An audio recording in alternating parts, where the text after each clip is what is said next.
Sushi is considered healthy and nutritious, but just last month, 19 states reported more than 90 people getting sick from a salmonella outbreak caused by sushi.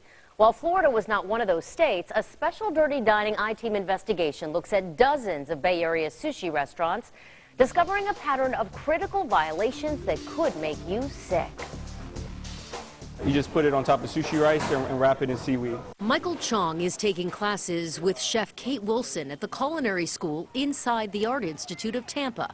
Part of the curriculum includes preparing sushi and sashimi. Sushi is something that has been around for a very long time, and it comes from Japan, of course, the Edozushi. With 30 years in the food industry, Chef Wilson says sushi is one of the most delicate foods to serve. The most important thing about raw fish is that you do keep it at the correct temperature. The I-Team reviewed inspection records from the last year of over 100 Bay Area sushi restaurants, and our investigation discovered dozens with critical food violations, like raw tuna at 61 degrees, raw shrimp and fish over cooked tempura, and restaurants that had to throw out food, including Willie Puston's restaurant that topped the list. So the sushi is what you're having an issue with? Yes, ma'am.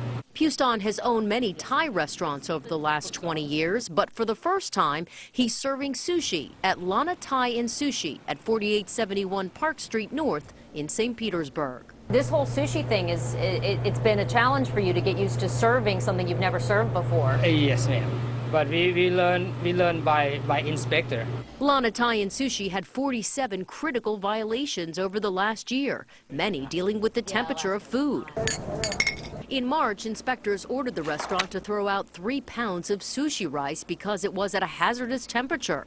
The same violation cited in September. Chef Wilson says sushi rice in particular needs to be kept at the right temperature and tossed out every 4 hours, or it could make you sick. It's a vinegar rice, and as we know, when we have acid that we add to something like rice that can breed foodborne illness after a certain period of time, we want to make sure that we're changing it out on a regular basis.